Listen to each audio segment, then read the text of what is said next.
By the way, big shout out to all of you guys in the comments from B Positive 99, Azo 100, Cartoon Man, David Rose. Thank you guys all so much for being here and for being active in the comment section so early. As you guys know, sometimes that's what gets me through this, okay? And for the rest of you, hello there. Hello there. Welcome to Friday Night Flicks. I'm your host, Kier Gomes, and as always, I'm going to be spending the next hour or so talking to you guys about whatever's going on out there in Hollyweird. So, kind of a booked solid kind of night. I'm excited to get into some of this stuff. Guys, we have some great news. We have some disappointing news. We have all kinds of goodies to get into. Jesse Clark is here, finally catching the first live. Hey, Jesse, thank you for being here. This one is for you, my friend. We got a first timer, Jesse Clark. Big shout out to you. Thank you for being here. All right, guys. Oh, Eric Lee, thank you so much for the sentiment here. Joe Blow is awesome. Thank you. We love you for saying that. We love hearing it. Never gets old. All right, guys. Just to give you kind of an idea of what's on the roster today. I know the thumbnail maybe gave away some of the more notable topics, but man, oh man, we have updates on the Saw franchise. We have updates on the Power Rangers franchise, or should I say the start of a new Power Rangers franchise. We've got some breaking news about Texas Chainsaw Massacre. We've got some new movie trailers to check out. And I've got a little bit of a review of what seems to be a trending TV show on Netflix that I happen to check out. So we're going to get into a bunch of stuff, plus so much more. And hopefully you guys will stay tuned in for all of it. Eric Lee says, the Looney Tunes stuff is now on Tubi. Interesting. You'd think it would be stuck on Max forever. You know what I'm saying? All right, guys. So for those of you that don't know, the Saw franchise, there was some recent news that the franchise has been canceled. I know not everybody's a fan of the franchise at large, but I'm sure there's one or two movies that you guys have at least seen, even if you didn't love them. But we at Joe Blow, we do like Saw, and it was a sad day when we heard that the franchise was canceled. So we'll probably spend a little bit of time talking about that.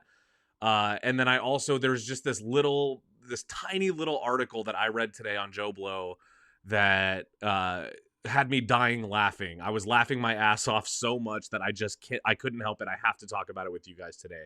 And I think we're probably going to have to start with that. Just to give you guys something really juicy, chewy, and fucking random to chew on. Check this out. Have you guys ever seen the movie 47 Ronin? I don't know if you have, but if you've not, let me pull up this article. Look at this, okay? 47 Ronin director charged with fraud over unfinished Netflix series and could face 90 years in prison. 90 years, almost 100 years in prison. What did he do? Let's get into it, because this I was dying laughing when I read this. Yeah, Eric, it is, yep, Keanu from 47 Ronin. That is correct. Gory Tiger's here. Gory Tiger says, what's up? Hello. Thank you for being here. Gory Tiger. Cool name. Cool emojis. Love that. Amy Clark says, hi. Hello, Amy Clark. Thank you all for being here. Yeah, 90 years, Boots. Let's talk about this, okay?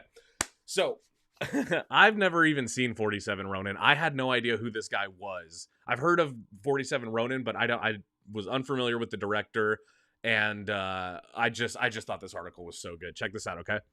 After allegedly spending millions of Netflix's money on himself, 47 Ronin director Carl Eric Rinch has been charged with fraud.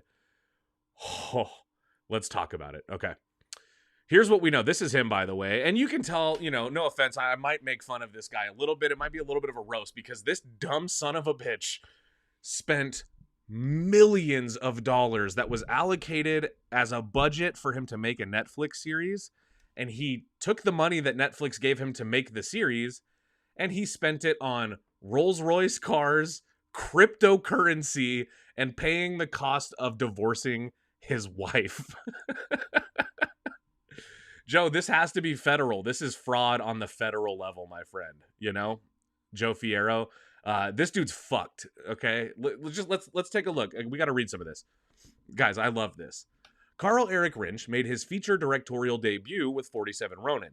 The historical fantasy action film starring Keanu Reeves was eviscerated by critics and declared a box office bomb. Despite that failure, Netflix still agreed to fund Rinch's ambitious sci-fi series.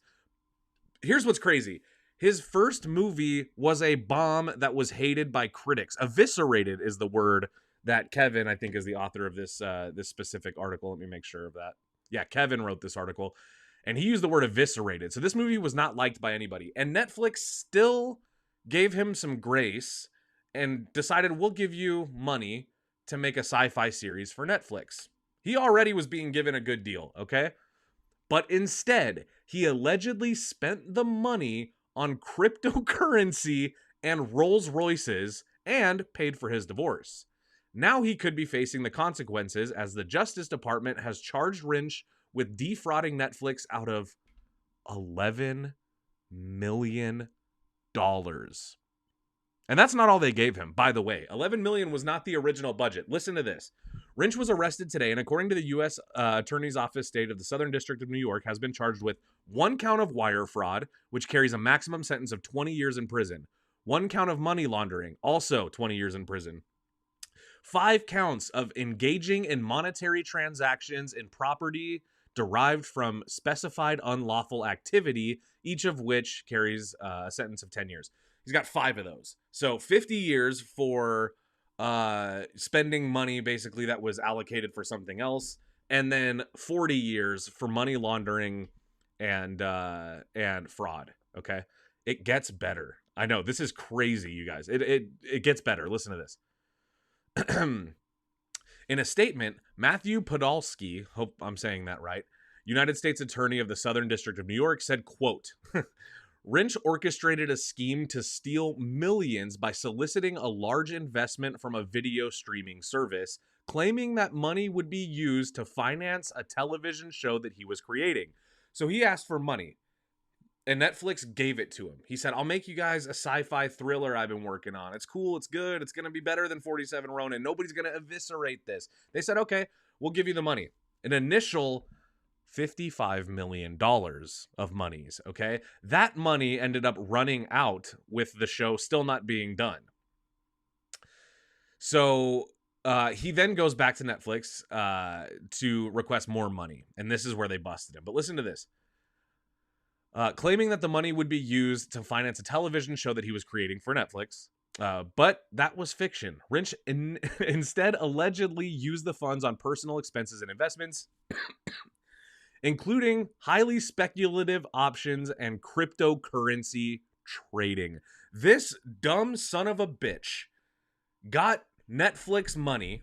It is a little bit punk rock. I don't know what he thought was going to happen. Here's my theory. This is why I want to talk to you guys about this. And this is also, I've been thinking about this all day. This is the new Roman Empire. Okay, boys? This is funny. I think what happened was he was given the money to make the show. Something happened in his life where he needed to use that money for something else, and he didn't have it. My guess is he tried to invest in cryptocurrency to make back the money that Netflix had given him so he could go on unnoticed and just kind of use the Netflix money as seed money, which, by the way, is a crime. You can't do that. There's a contract in place. When Netflix or any studio gives you a sum of money to make the picture or the show or whatever you're making, the contract is in place that says this money goes to that and only that. Anything else is in breach of this contract, and in this case is fucking fraud, okay, to the tune of 90 years in prison. Holy shit. Eric Talaria says he got some Haktua coins. I actually understood that reference. I feel like Cap in that movie. Yeah, Boots agrees. That's exactly what happened. Yeah, Sam says cocaine is a hell of a drug. Yeah, dude, this guy is crazy, man. This guy he's cooked. Hollywood will want nothing to do with him if he can even get his ass out of prison, you guys. Oh my God. It's a cold kind of night here tonight, and I'm getting hot just like how exciting this article is. Because here's the thing. Undoubtedly, they will be making a movie about this eventually. My guess, they could make a Netflix movie about how Netflix got fucked over, and I think that would be funny. But I mean, in the end, they are the ones who are winning here. He could be going to jail, guaranteed. He's got to pay that money back one way or another, or his estate might have to. But man, can you guys believe that? I genuinely read that article and could not stop laughing thinking about it. Just thinking about the idea, like the balls. What happened was he got an initial 55 mil. That's so much money, especially at Netflix, you know? He got $55 million. He did not produce a show. The show never, there was nothing. There was no dailies, no deliverables. Nobody ever saw what he was working on. Then he goes back to Netflix and says, hey, the 55 million was cool and all, but the budget's, it's ballooned a little. It swelled up to, you know, maybe about 66 million. Could I get another 11 million bucks? Netflix said, before we do that, what do you need it for? And he said, oh, the show, it's going to be worth it. We're just working on this thing with the show. You know, and these great things that I'm working on that cost a little bit of extra money. So Netflix audits his account or something, but they noticed that there is a unauthorized personal transfer of the funds into his personal bank account. Dude, what the fuck are you thinking, son? You can't leave a digital paper trail when there's lawyers and contracts involved. And if you do, you deserve to get caught, dude. That was so dumb. And funny, man. So I hope Netflix makes a movie about it. I truly do. Yeah. Eviscerated. I know. I know, Luigi. That's a good, it's a good word. Yeah, man. I had to tell you guys about that because that wrecked me. My funny bone was rattling, okay, when I saw that article. I thought it was so funny, man. Speaking of articles, though, let's talk about what we're all here to talk about. You know, let's kick off with some of the sad news first, so we can get back to the laughs and back to the giggles and the sillies and all that stuff. Okay, folks, it is with a heavy heart. If you didn't already know this, that I report to you that the Saw franchise, which just recently got the shot in the fucking arm that it needed, has been canceled. Not just Saw 11, not just the movie. The franchise, as we know it, is done forever. Now, Boots mentioned earlier in the chat that we might get another movie. He thinks that, you know, eventually we'll get another Saw. I agree. I think it's only a matter of time before the rights are acquired by Blumhouse or, you know, even A24 now that they're getting into blockbuster type stuff. So it's truly only a matter of time before it comes back around. But the Saw timeline and storyline as we know it is over. And not to get extra dark, but just to kind of remind you all, Tobin Bell is not getting any younger. So I don't think that the days of Tobin Bell Saw movies, I think those days are over. I think they're gone. And that makes me sad, but that is what I think. Juan M is here, says, hi, hello, good to see ya. Much love, and thank you so much for being here. As always, it means a lot. Love that. Yeah. So Saw is over. Here's what I think happened. Like, you know, it's kind of one of those things where there was a little bit of animosity that's kind of been like bubbling when the new movie Saw 11 kept getting delayed and updates were coming saying that they couldn't figure out the two owners of the property couldn't figure out how to come together and make it work. And what ended up going down is, I guess, because each of them have creative rights to the franchise and they couldn't come to an agreement, it split up not just their partnership but their friendship, their personal relationship to each other got in the way, and now we are the ones paying for it because those guys are rich and just one friend short, and yet here we are never getting another Saw movie, at least not another Tobin Bell one. Man, it is over. Sam Parker says, coming soon, Freddy versus Ghostface versus Jigsaw. Yeah, dude, it's only a matter of time before we get an Avengers level crossover with horror icons. However, Jason might do because, you know, he's crossed over before with Freddy. Ghostface, though, is the Deadpool of horror icons. He's the one you could put in other movies, and he's never done it. Duh. Like, because, you know, and when I say Ghostface is kind of the Deadpool of horror movies, it's because, you know, the Scream franchise is kind of a fourth wall breaking, you know, deal. They have a lot of bits. And Ghostface definitely has kind of the character charisma because, you know, it's always a different person. But the character, the icon of Ghostface does kind of have a Deadpool-ish charisma where you can kind of slap him into another movie and people wouldn't think it's as weird as if you were to do like another AVP movie or something, you know? Let's take some comments here. Nail says, with the Terrifier trilogy, and well, it's actually going to be the Terrifier quadrilogy. But yeah, the fourth and final one is coming out. Damien Leone would be the perfect one to take over and reboot Saw. Yes and no. I agree, Nails, but I also disagree. I'm kind of the mind that, like, Damien Leone, if he's looking for something to do after Terrifier, I say give him a Friday the 13th reboot. Because one, it's desperately overdue. We all want some new Jason Voorhees.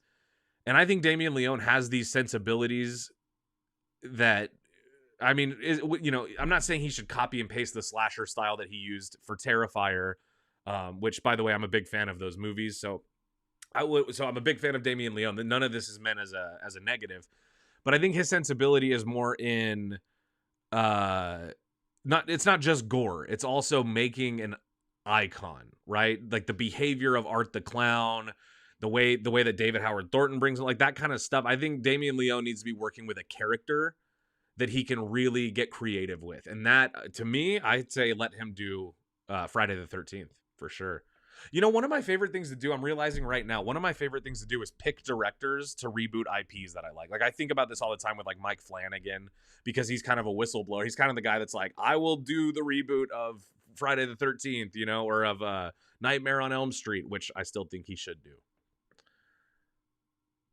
Thoughts on the song Dream Warriors, as in, like, the movie Dream Warriors? I don't know. I mean, the song from the movie. I like the movie. Dream Warriors is my favorite Nightmare movie. So, you know. But yeah, I mean, I don't know. I'm not saying that Damien Leone couldn't direct a Saw reboot. He definitely could. If it were me, I would put somebody like, I would almost put somebody like up and coming, you know? Like, maybe not like Ty West, you know, but somebody that has like a really small and good catalog right now that's proven that they could maybe like stretch into, that and plus a Saw reboot, you know? Kind of like how Mike Flanagan, you know, he did Oculus and Ouija Origin of Evil and these like Hush and these like kind of kick-ass movies that were, you know, maybe somewhat franchisable, but never did. You know, maybe Origin was franchise adjacent, but then he comes out with Dr. Sleep, a direct sequel to The Shining, just added a little bit of like gold-plated prestige to his catalog, and that movie is so good. So, you know, we need a director that's kind of like on the come up, you know. UFO Brother says hi, hello, and then he says, "Do you like my new picture?" I sure do. I don't remember what your old picture was, but your new one is cool. It looks like some kind of anime thing. I like it. I like it a lot. Very cool. Yeah, I loved Hush, hip hop legend. Hush was an underrated joint. My wife and I just kind of watched that one on a whim one day, and man, Mike Flanagan does not disappoint. He makes movies and shows that I like. Like he kind of, you know, like I always say, like directors don't make movies specifically for us. They make them, and you know, hopefully people like them. I feel like Mike Flanagan makes stuff specifically for me because I like it. I've never seen anything from him that I didn't enjoy. I would say the thing I enjoyed from Mike Flanagan the least,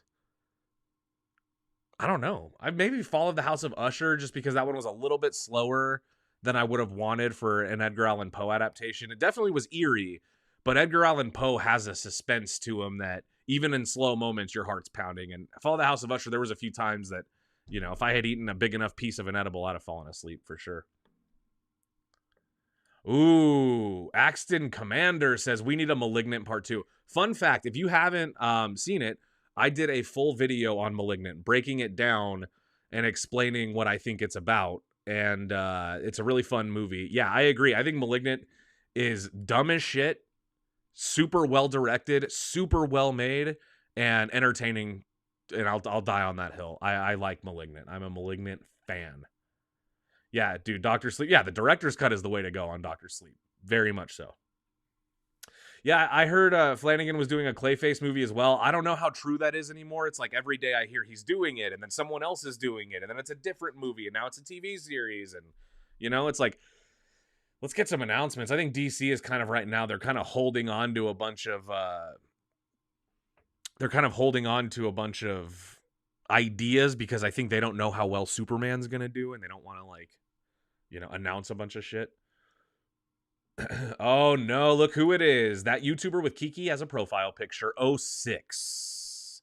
It's been 10 years since Wes Craven's death back in 2015, and A Nightmare on Elm Street has been added to the National Film Registry in 2021. This is why the film is so relevant 40 years later. Yeah, dude. Nightmare on Elm Street is a classic. It's one that, for fans of horror movies like myself, it's one that you just kind of consider one of your Rushmore franchises. There's movies I don't like in the Nightmare series. There's movies I don't like, but there are plenty that I do like. You hope I see the new Minecraft movie. I'll probably check it out. I don't know anything about Minecraft. In fact, I was confusing Minecraft and Roblox for like the last 5 years. I did not know. Every time I heard one, I thought it was the other one. I didn't know that they were two separate entities. I just would be like, oh, Roblox, it's Minecraft, and Minecraft, it's Roblox. It's all the same. But I do kind of want to check out the movie. Like, I think it looks silly, but I love Jack Black, and the movie's directed by Jared Hess, who made Nacho Libre and Napoleon Dynamite. Those are two movies I care about a lot. So, I'm kind of excited. Cartoon Man, name them. I'm assuming you mean name the Freddy movies I don't like. Look, I don't want to get too far into it because this got me in a lot of trouble with you guys. I did a video on Freddy's Dead, The Final Nightmare. And in my video, I roasted the film and called it bad. I complimented it too. There's a few scenes in that movie that are truly awesome.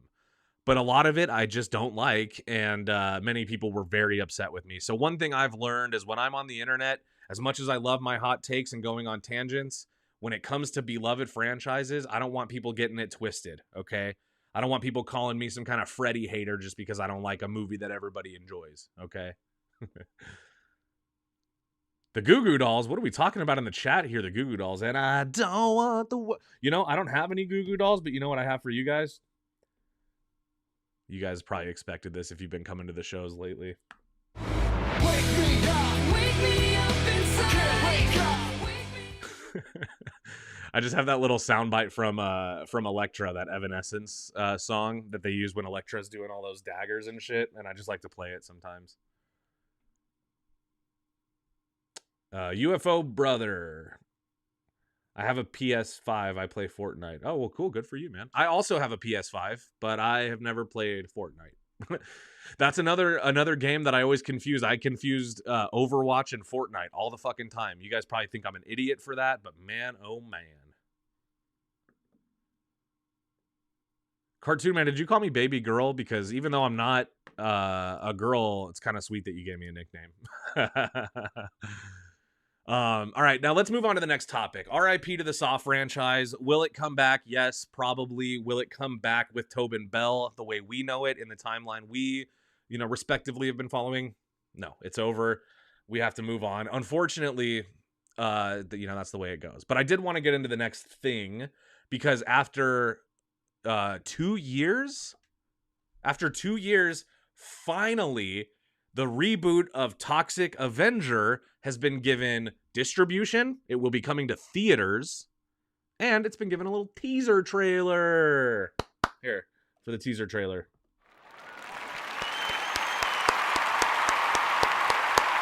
Yes. I'm excited. And I want to play the trailer for you guys. But I'm going to play it without audio. And I had to go in and blur some stuff on account of... this teaser trailer, as weird and, kind of trauma-esque as it is, obviously there's some stuff I could not show you on the internet. So here we go. Let's watch it. No volume, though. If you guys haven't seen The Toxic Avenger, this trailer will probably put you off and you'll be like, what the hell am I watching? But the Toxic Avenger films, I've only seen the first one, I think, but they're kind of lo-fi type filmmaking, right? Very low tech, very limited budget, very schlocky movies. Intentionally schlocky, but schlocky nonetheless. But it got a reboot that years ago debuted at a film festival and has finally been given distribution after years of sitting on a shelf. And I'm excited just because I think for movies like this to exist again, I had to blur that part. I think for movies like this to be coming out in theaters again, I like that. I like that because this is maybe the shakeup that theaters need right now, you know? You guys will let me know what you thought of that little teaser, okay? Starring the Big Cock. That's what they called it. Yeah, so let me know what you guys thought of that. If you haven't seen Toxic Avenger, that trailer did nothing for you. If you have seen it, it at least gave you a feel of the tone of this movie, which if you're a fan of Toxic Avenger, this will probably make you happy, you know? I'm not super knowledgeable about trauma films, but this is one that I am a little bit familiar with. It's one that I am kind of excited for. And when I say that this is the kind of stuff that cinema needs right now, I mean like going to the movies for something that's not beat to death, going to the movies for something that's not Disney owned, that's not Universal, that's not, just going to the movies to see something that you don't see every day. And hopefully this movie will make some money, at the box office, and then that'll inspire studios to take more risks and more bold swings, because Lord knows I'm getting sick of what we're seeing right now. Cartoon Man, thoughts on Coyote versus Acme? Yeah, I'm excited that it's coming back, man. I knew it would. I knew it would as soon as the day the Earth blew up, came out. I was like, it's only a matter of time. They had a finished movie, right? I think they already made Coyote versus Acme. Like they filmed it. It was in the can, and then like Batgirl, Warner Brothers decided to scrap it. I think now we're seeing what we knew would happen. They're regretting that decision, which also, God, gives me hope for Batgirl. The only thing is I know Batgirl's not going to be released because now we're in a new DC world, and if it doesn't fit in, then we're not going to see it. Which, God, man, I'm getting so tired of these interconnected universes. They make every individual fucking movie so bureaucratic, There's you got to like all these other shit so you can watch this one movie and know what's going on, Rihanna song. I don't have any Rihanna, but I'll tell you what I do have, dude. I'll give you something good here. This is my favorite theme of any movie. And I'll give a shout out to whoever can tell me what movie this is from.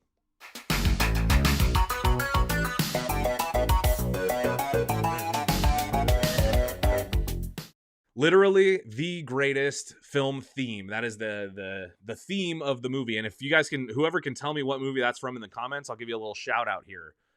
I'll give you a little extra shout. I'll give you like a special sound or something.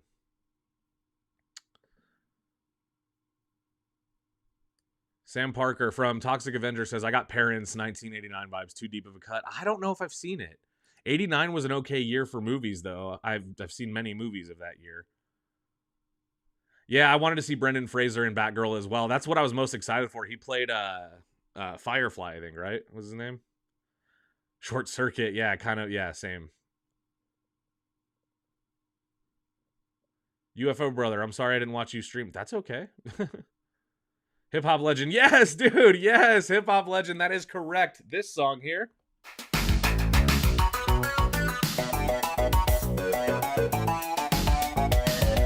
That is the Fletch theme song by Harold Faltermeyer, probably the greatest synthesizer since Kenny Loggins. Not Beverly Hills Cop, Mr. Bucketman, although that is very good. That's a very good guess. It's very similar. And also the same composer. I think, yeah, I'm pretty sure Harold Faltermeyer did the Beverly Hills theme as well. So that's dope. That's really cool. You pick up on the style. All right. I'm having too much fun with my stream deck here. I have, just so much stuff on it that I am just obsessed with. For you guys.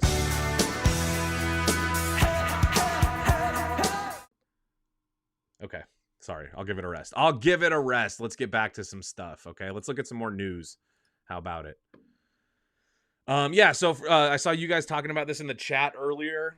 John Carpenter's Hollywood Walk of Fame ceremony is scheduled for April. I want to say congrats to John Carpenter, obviously. But I agree with a point made by B Positive 99 earlier that it's I think that's who it was. It's kind of, you can pay to have yourself put on the Walk of Fame. You know, I mean, you have to have credentials and stuff. Like there's a process. It can't just be like, I couldn't do it. But the thing about Carpenter is, as a filmmaker, John Carpenter is like a wholesome beacon of hope for all movie fans, because he's so punk rock. He kind of does everything, right? He scores the movie, he directs the movie, you know. He's through and through just a genuine lover of the craft of filmmaking. And I'm so happy to see that he's getting his due on the Walk of Shame, even if it doesn't mean anything beyond, you know, a very intense spiritual meaning from within, right? Just because it's cool, man. Like, Carpenter has made so many good movies. I just recently watched The Thing, rewatched The Thing, just for my own enjoyment, you know, not really for work or anything. And man, it's like as close to a through and through kind of like satisfying movie as you could possibly get. The same thing goes for Halloween. You know, I got some Carpenter up on my wall. So it's just really nice to see that, you know. Okay, and then let's see what else. Little stories we might get into. Let's talk about this as well. So, new Power Rangers TV series in the works at Disney Plus from Percy Jackson showrunners. Here's the thing. I don't know how many of you guys are into the Power Rangers, okay? But I am a child of the 1990s, which means that Power Rangers were a big deal for me. You like how I switched accents? I'm like Millie Bobby Brown. I just went straight British for a little while. And that's the kind of quality you can expect here on the show. Creeper. Oh, man. Sorry, guys. I'm feeling silly. It's Friday. It's been a long week, you know. But I hate this news. I hate this news, and I'm going to tell you guys why I hate this news. Disney cannot and should not be allowed to own everything. Okay? I know Power Rangers isn't the only thing, but they own everything from my childhood. I love you know, Star Wars. They got Star Wars now. I love MCU. I love Marvel. They got the MCU now. You know? And I love Goosebumps. When I was a kid, dude, when I tell you guys that Goosebumps was my favorite TV show of all time, I mean, I love it. I still watch it.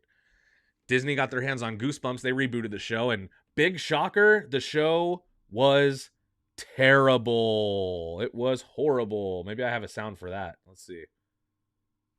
Nah, I don't have one that's that negative. Not negative enough. Oh, you know what? Yeah, actually I do. This is the feeling I got watching the Disney Goosebumps reboot. But it all was bullshit. It was a goddamn joke. That's how I felt about Goosebumps Disney Plus. It all was bullshit. It was a goddamn joke. Okay? It was so stupid and I hated it. Those costumes are weird. When did the girls get implants? Yeah. These Power Rangers uniforms from that Dacre Montgomery movie are uglier than shit, man. I mean, the Black Ranger looks okay. The other ones look like shit. The Black Ranger just looks like he belongs in like G.I. Joe. I don't love like the purple ooze. I don't love that. I don't mind the chrome faces. They did kind of, you know, whatever. But anyway, Disney Plus is, or they got the dude who made the new Percy Jackson series on Disney Plus, which probably also sucks, to do a new Power Rangers. And I understand that a 30-something-year-old man should not be this passionate about the Power Rangers. And I'm not. I'm truly not. It's just more that this is kind of like a symptom of like monopoly. You know, if Disney owns everything, then they control everything. And if that's the case, then anything that I feel any kind of connection to, I'm at the mercy of Disney to do it right. No variety, you know? And I don't like that because Disney doesn't do me right all the time. You know what I'm saying? Hopefully that Punisher special presentation is good, man. I really hope it is. All right. Here, let me come back to full screen. Let's take some comments here. We're about halfway through the show already. I can't believe it. A lot of energy today, guys. Like I said, the Green Rangers. Yeah. See, for my Mighty Morphin fans out there, R.I.P. to the Green Ranger. R.I.P. You guys remember that Netflix Power Rangers sequel to Mighty Morphin that they made a few years ago? What a bullshit movie that was, no? Do you guys remember that? I bet you don't. It's as forgettable as the Rob Zombie Munsters movie, which also went straight to Netflix. You know? Kind of bullshit, man. Kind of a little bit bullshit. Bullshit. All right, what else we got? Okay, yeah, there's actually a few more topics I want to get into. We're gonna move on here. I wanted to talk to you guys about this show that is currently circulating the internet and is very popular right now. It's a Netflix miniseries called Adolescence. For those of you that have not seen it, you can go stream it this weekend. Yay! Woo! It's very British. It's a very British show, so I liked it a lot. This show was fucked up, man. This show was pretty grueling to get through. Here's how it went down, okay? I was working, which means in my world, I was probably just sitting here at my microphone, reading off a script or talking to you guys. And I get off work. My wife's on the couch watching TV. She says, I'm watching this show, Adolescence. And she goes, you would probably like it. And I said, what's it about? She said, it's about this kid who murders his classmate. I said, I definitely don't like it. Already, I don't like it. Okay. I'm not into here's the thing you guys have to know about me. I am so not into murder mystery thrillers like this anymore. Like, I hate the fucking the hot woman in an apartment whose husband is never home and some weird shit happens and the husband doesn't believe her and then the neighbor's killing people. And it's like, I'm so done with that bullshit, or like family secrets and this dark twisted tale of, blah, blah, blah. Like just the vibe of that stuff is just so bleh. So I was like, I don't like this. Then she goes, well, here's why you're going to like it. She goes, I just watched the first episode and it was all done in one take. And I said, like, what? Like in one room though?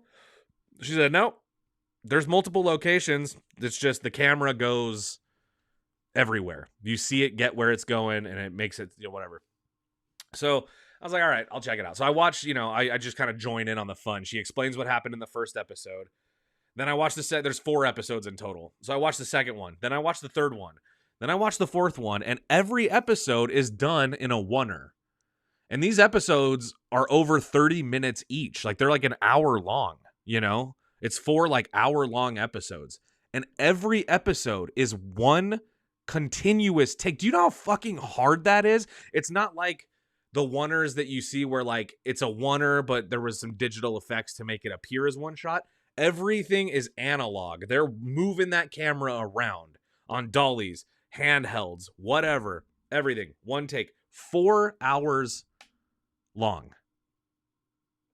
So naturally, I checked to see what the internet has to say because by the time I got to the end of the show, I felt sick to my stomach because the show is very good. By the way, in case you're wondering, I thought this was a very good show. So well made. The children in this show are some of the best actors I think they could find. They're just pros.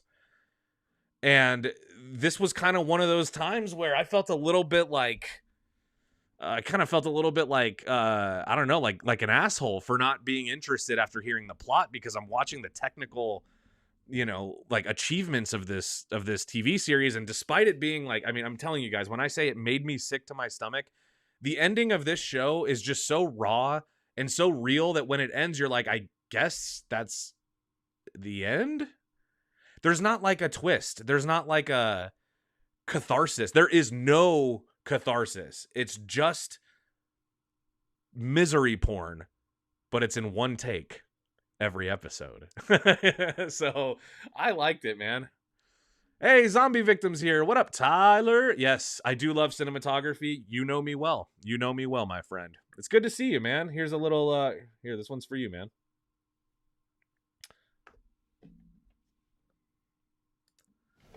Yes, it's true. This man has no dick. That's what Tyler, Zombie Victim here. That's what Tyler Nichols was saying about me after seeing me on a podcast last night where I mentioned that I was a fan of the Ghostbusters 2016, which I'm sure you'll all come for me for. Mr. Bucketman, yes, I am on the Severance train. I'm sorry, I don't know why the comments are so tiny. There we go. I am on the Severance train, but I have not completed it yet, so please don't spoil anything in the comments. Please. I'm trying to avoid as much as I can. I've already heard too much. I'm behind like 4 episodes, 5 episodes. So please don't spoil anything, please. All right, now let's take a look at this, guys. I got a few more trailers. There was a lot of trailers this week. Some that I really liked, but I'm not going to show you all of them just because some of them are like, you know, I don't know, just some of them I didn't really have a lot to say. But this one I thought was interesting. We got the trailer for Ballerina from the John Wick saga, you know. I'm not excited or wasn't. I don't know if I'm excited for this or not. I like the John Wick movies just fine. I didn't watch the Continental.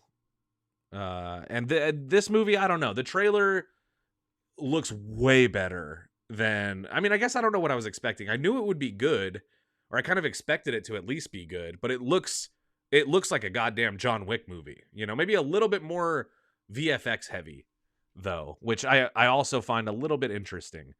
The trailer, of course, you guys can watch it online. Norman Reedus is in the picture. Ana de Armas, of course, is the star. And then this trailer revealed a little cameo from John Wick himself, the Baba Yaga himself. And I thought that was pretty neato. But I don't know. I don't think I'm going to see this one in theaters. This is one I'm probably going to wait and stream it. Just because as much as I like the John Wick movies, I'm not really like... You know, I'm not like a day one John Wicky, okay? You know, like I'll watch them, I'll get to them, and I enjoy them when I do, but I'm not breaking down doors to see John Wick, you know? Tyler, shame on you, it's wonderful. Of course you like it. Of course you like it.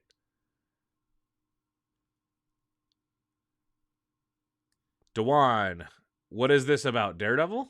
Not this one. We do have a stream about Daredevil, though. If you're interested, go back and watch that one.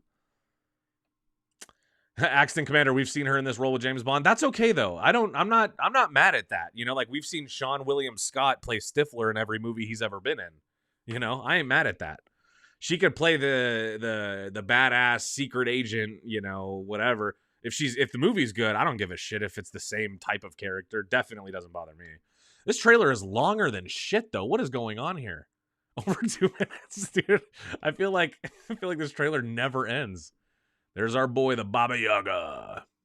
So anyway, what are your guys' thoughts? Is the ballerina Halle Berry's daughter? Yes, Dewan. It is. I want to know your guys' thoughts on that one. And then I saw another one that I thought was interesting. Another trailer for a movie that came out today called... the trailer came out today. An A24 movie called Warfare with Joseph Quinn. It's a war movie. It's about the Iraqi war. So shout out anyone that was in the Iraqi war that was like, you know, hopefully we'll get an A24 movie about it because we're getting it. And it's one of those, I saw the trailer, we're going to watch it together. And this one we will watch with sound, but it's one of those trailers that I found interesting because I think kind of similar to the Zone of Interest, this is going to be one of those movies where the sound does most of the heavy lifting. And I want to know if you guys are into that. Oh, but before I do... Yeah, Carlos says, we just saw the entire movie in that trailer. Dude, you are right. We did. It's such a long trailer. That YouTuber with Kiki as a profile picture 06 says, Pee-wee's Big Adventure is not in the National Film Registry. Is criminal. I agree. Pee-wee's Big Adventure is one of my favorite films. And to think that it's one of the greatest Tim Burton movies and also one of his earliest, it's a little bit sad, right? You kind of want them to keep getting better, but set the bar a little too high with Pee-wee. So let's check out this trailer for Warfare. I think this, like I said, we're going to do this one with sound. If I can get it. Because this one, I think, like Zone of Interest, the sound is going to be important. Let me know if you guys can hear it. Very quiet, you know?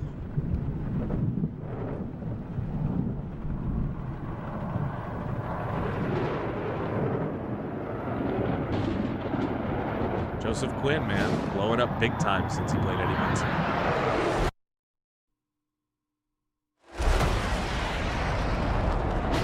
Not usually a war movie guy, but this looks definitely intense.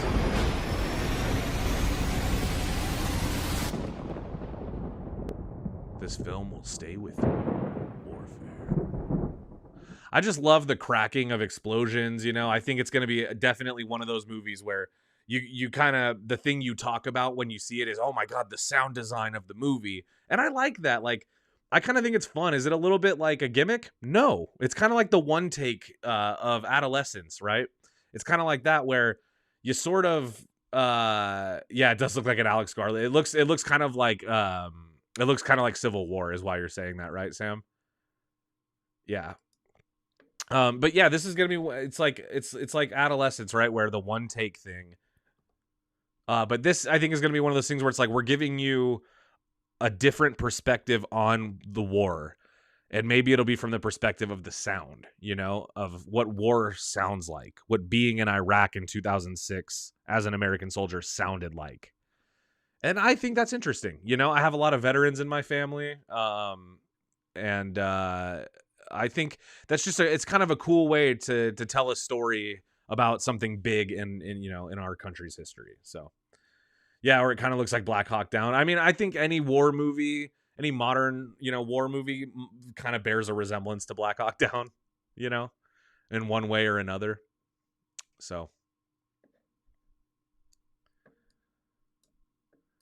Dungeon Crawler Jesse says, I was just thinking, I don't do war movies, but that looks good. Saving Private Ryan level good. Yeah.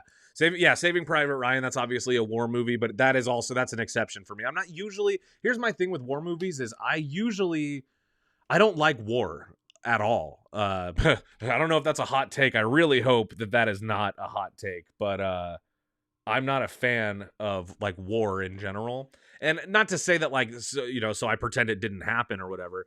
But it's just, if I'm watching a movie, there's other things that attract me to a movie way more than that. It's the same thing about like religious films, you know?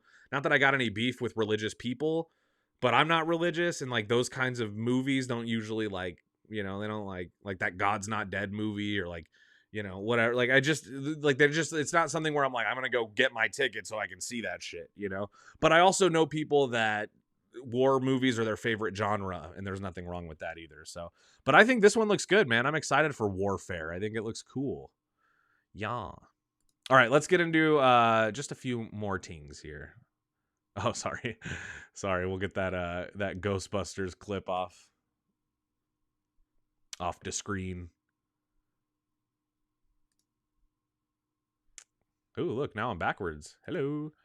Okay, let's do a screen share. Yeah, so Adolescence is good. If you guys are interested, check that one out. It's on Netflix. It's a small investment of your time. You can get through it in, you know, an afternoon and evening type deal. But the technicals of that are just very good.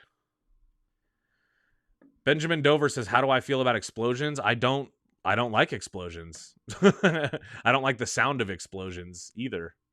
Oh, did you guys see the new Happy Gilmore teaser? Let's talk about that real quick. What the hell, man? Oh, here, sorry. Whoop. What the hell was this? Did you guys see this? This trailer kind of sucked. Do you guys think it did? I hope that I'm not alone when I say I saw this new Happy Gilmore teaser and I was like, what the fuck is this? Glindlebro, would I be shocked if Toxic Avenger ends up being number? Of course, yes, I would love that. That would be really cool. I mean, I hope the movie's good. I don't know if it's good, but I hope it is, and I hope, yeah, that would be amazing, but definitely shocking. Definitely shocking. Oh, I agree, Kiki. I love Harriet the Spy. Love Harriet the Spy. R.I.P. to Michelle Trachtenberg, man. My favorite scene in Harriet the Spy is probably the scene where they go to that like junkyard to visit her au pair's friend, and they're just like playing around with all the junk. I love that scene as a kid. Yeah, dude, this Happy Gilmore trailer, like having Shooter McGavin be a straight up like, I mean, he's like screaming into the sky at the thunder. You know what I'm afraid of? I'm afraid that this is going to be a movie that overdoes like the play up. It's going to be a caricature of Happy Gilmore. That's what I'm afraid of. Actually, now I know exactly how to phrase what I'm feeling. Let me go back to full screen here. My fear with the movie is that it's going to be like a Member Berries Happy Gilmore, right? It's going to be like, oh, remember Shooter McGavin? Well, now he's even more Shooter McGavin-y. And he's going to go, I eat pieces of shit like you for breakfast, but now he's going to do it even bigger. You know, like, No, that's not what made the movie good, and what made the lines of Happy Gilmore so quotable was that they were authentically funny. They weren't riffing on something that people already knew, loved, and thought was funny. And I just have a feeling that what we're going to be looking at with this new Happy Gilmore movie is more of just a let's celebrate how funny the first one was by retreading many of those jokes. And I'm scared. I would consider Happy Gilmore one of the greatest Happy Madison productions, probably top 3 Adam Sandler movies, I would say. Wedding Singer's number 1, Happy Gilmore, Billy Madison, you know? And of course Waterboy, Little Nicky. Oh Jesus, man, you know. But Adam Sandler, much like who was I talking? Oh yeah, much like Tim Burton, the older Adam Sandler gets, the less quality his output is. Yes, Joe Fier, exactly. This is exactly what I'm talking about. Yes, it's Dumb and Dumber 2 vibes. And I love Dumb and Dumber. I fucking hated Dumb and Dumber 2. In fact, I thought the Dumb and Dumber prequel, that shitty direct-to-video movie, I thought that was better than Dumb and Dumber 2. Sue me if, or fight me if you think I'm wrong. Oh yeah, Airheads, that's a great Adam Sandler movie. But you know what? Adam Sandler is my least favorite of the 3 in that movie, of the Lone Rangers. My favorite one is Brendan Fraser, then Steve Buscemi, then Adam Sandler. If you guys haven't seen Airheads, it's about a metal band called the Lone Rangers, which is ironic because it's a trio. But they're a power trio band. They want to get their song on the radio. Brendan Fraser is like the sexy front man, and they hold a radio station hostage until they play the Lone Ranger song on the radio. And man, it's a very fun movie. Very, very fun. Very fun. Yeah, I agree. Happy Gilmore 2 looks like it sucks. Tyler, you're right about that, man. Bad Santa 2, Badder Santa. I didn't like it. I love the first one. The second one, whatever. Yeah, dude, Airheads was the shit. It's cool that you guys like that movie. I don't get around to talking about that movie nearly as much. That's a very fun, underrated movie. And Brendan Fraser, so fucking good. He was like peak Brendan Fraser in that movie. You know, like he had just played Link in Encino Man, probably the best Brendan Fraser movie. And Bedazzled. Oof. Another example of a dude making good movies, man.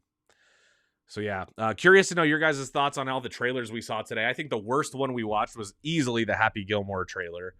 It looks like shit, man. And it's not like I don't have any faith either, because like maybe a hot take again. There's this Netflix Adam Sandler movie called Hubie Halloween, and I actually think that movie's quite funny, and I enjoy it. So maybe this will be good. Maybe it'll surprise me, but like, nah, not really. Giveaway time, says Cartoon Man. We're skipping the giveaway this week as well.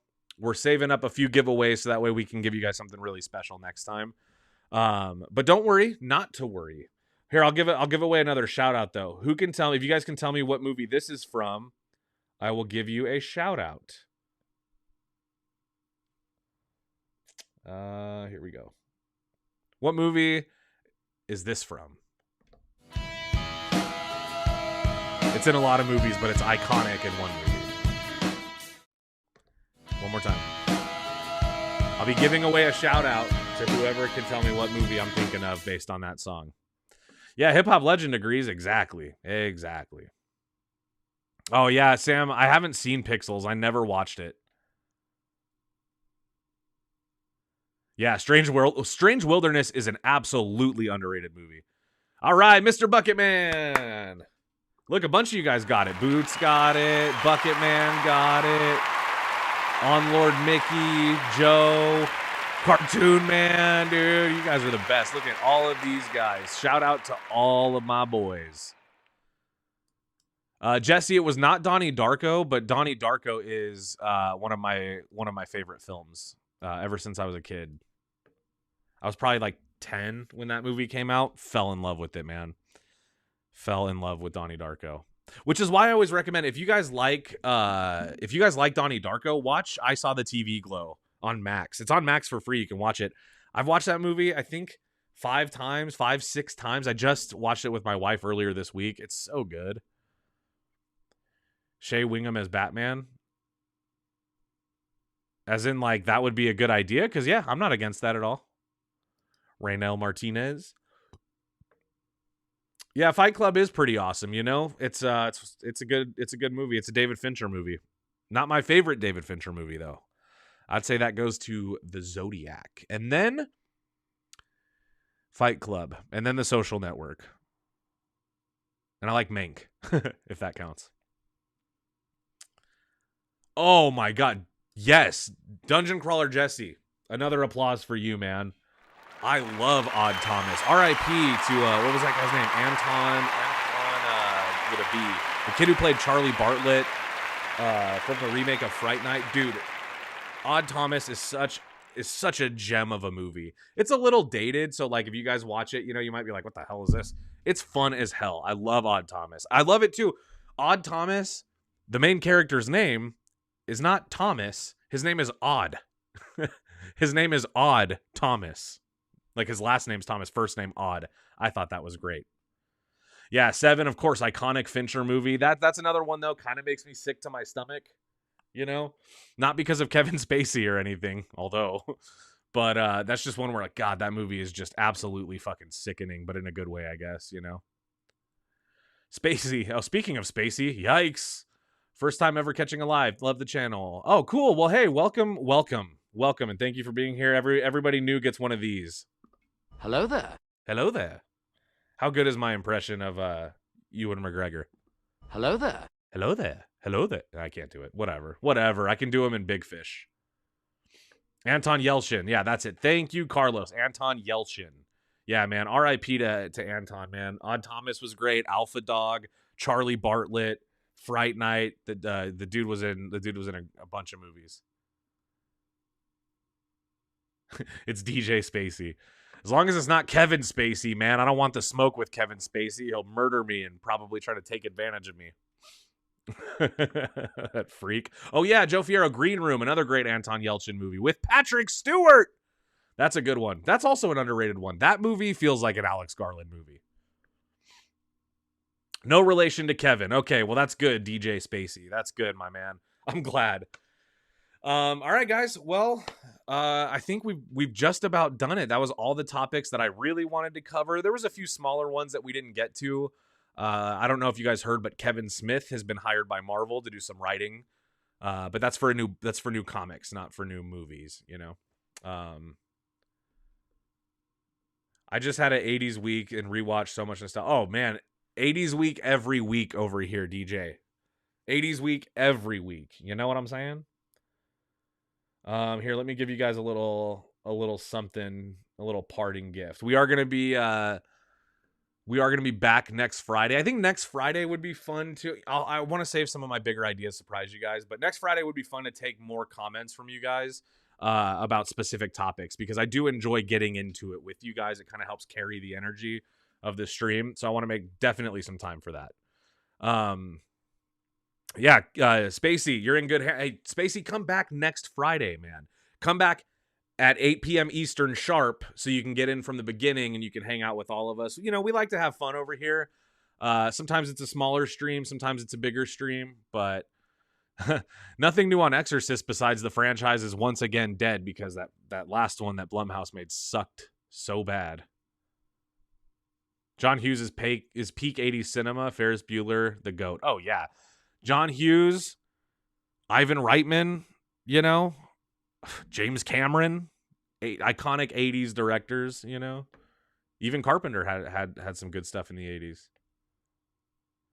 Oh, thanks, Eric. Be sure to like and subscribe to Joe Blow. Yes, please do. We're trying to reach 1 million subscribers this year, you guys, and it would be so fucking rad if we could do that.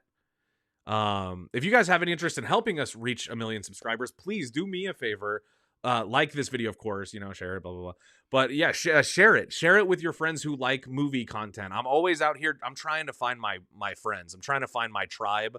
I'm trying to find whoever thinks that what I'm doing here is cool. And those are the people that I want to come to the party. So, you know, if that's you, thank you so much for being here. As you guys know, my returning viewers, I love you all. You guys are all my children and my fathers. Spacey, yeah, Flanagan would do a good Exorcist, and we were actually just talking about Flanagan doing franchise movies. Dewan, I want Quentin Tarantino to direct an X-Men. Get out of here. No, Dewan, no. Creeper. Oh, man. Oh, man. No Tarantino X-Men. That is bullshit. It would be bad. It would not be good, okay? I like Quentin Tarantino. He does not belong doing X-Men movies. X-Men are my favorite, if you guys couldn't tell. I've got here from the late Ed Piskor, the X-Men Second Genesis X-Men Grand Design. If you guys haven't read these, they're very cool. X-Men are my favorite of all time. I've got my little toys and stuff. And I like Quentin Tarantino, but he better stay the hell away from my X-Men. All right, guys. All right, well, I love you all. Please like the video, subscribe if you haven't, all that stuff. Share with your friends. But most importantly, come back next Friday, please. And let's play you guys out. Here we go. And